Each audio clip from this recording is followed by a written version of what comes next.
Baik, bismillahirrahmanirrahim. Assalamualaikum warahmatullahi wabarakatuh.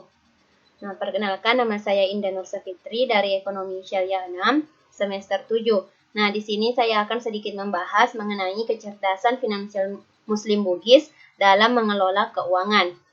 Nah, adapun rincian pembahasan yang akan saya bahas yaitu yang pertama, apa itu kecerdasan finansial, dan yang kedua itu suku Bugis atau kearifan lokal, dan yang ketiga arus uang dalam mengelola keuangan.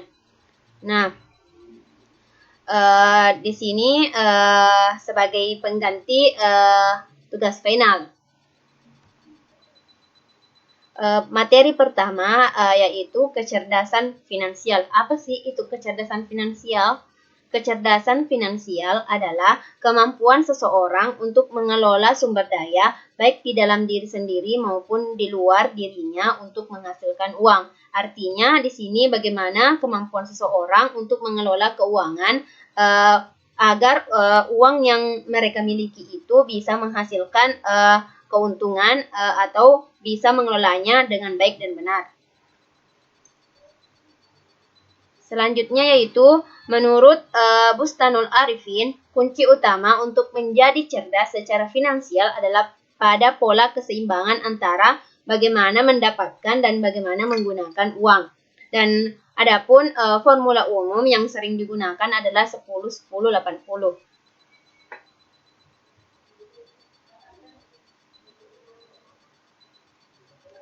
Dan yang kedua yaitu kearifan lokal. Di sini yang dibahas yaitu suku Bugis. Apa sih itu suku Bugis?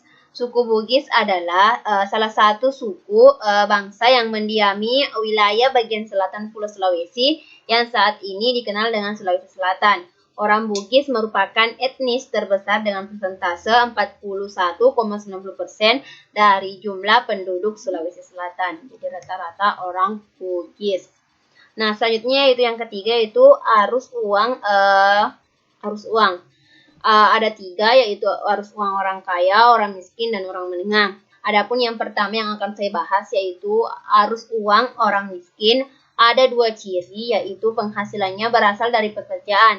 Penghasilan aktif artinya dia bekerja setiap hari, namun setiap bulan gajinya itu dihabiskan untuk kebutuhan sehari-hari. Hanya memiliki kecerdasan finansial yang minim dan tidak bisa membedakan mana yang kebutuhan dan yang mana keinginan. Biasanya mereka berpemikiran untuk uangnya untuk belanja, makan, sewa, hiburan, dan hutang. Nah, arus orang miskin itu seperti yang ada di layar, yaitu dia memiliki pekerjaan, memiliki pemasukan, cuman dia tidak memiliki pengeluarannya itu hanya untuk makan, sewa, pakaian, dan tidak memiliki aset maupun beban.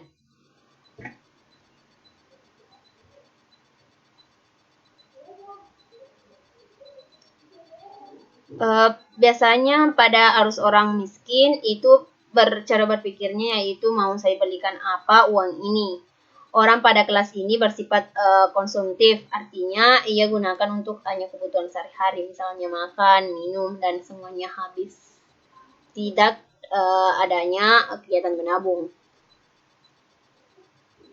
Yang kedua yaitu arus uang orang menengah. Nah, arus uang orang menengah yaitu memiliki pendapatan dari pekerjaannya, tapi pengeluarannya rutin seperti adanya beban pembelian rumah, mobil, cicilan yang harus dibayarkan tiap bulannya.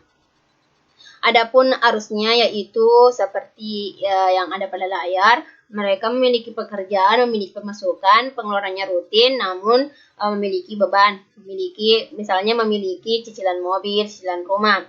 Adapun ciri-cirinya yaitu penghasilannya diperoleh dari pekerjaan aktif, namun pengeluarannya lebih besar dibandingkan biaya hidup bulanan. Penghasilannya biasanya dibelikan beban atau bukan aset. Orang kelas menengah cara berpikirnya yaitu saya belikan apa uang ini agar sama seperti tetangga biar kelihatan seperti orang kaya. Ya, dia berpikir seperti ingin seperti orang kaya. Orang kelas menengah merasa harus menyaingi dari tetangga atau teman dalam hal kemewahan. Dalam imajinasinya mereka harus tampak seperti orang kaya, padahal mereka memiliki beban atau cicilan yang harus dibayar. Nah, yang ketiga yaitu arus uang orang kaya. Arus uang orang kaya, ciri arus uang orang kaya yaitu penghasilannya dari hasil aset, bukan dari pekerjaan. Asetnya bisa berupa saham, investasi, obligasi, dan bisnis lainnya yang bisa menghasilkan keuntungan. Adapun arusnya yaitu dapat dilihat dari layar ini. Arus uang orang kaya yaitu mereka memiliki pemasukan baik dari dividen, bunga, sewa, keuntungan. Dan dia memiliki banyak aset. Asetnya itu saham, seperti saham, obligasi. Dia memiliki banyak aset. Dari asetnya tersebut, mereka memiliki pemasukan maupun pengeluaran.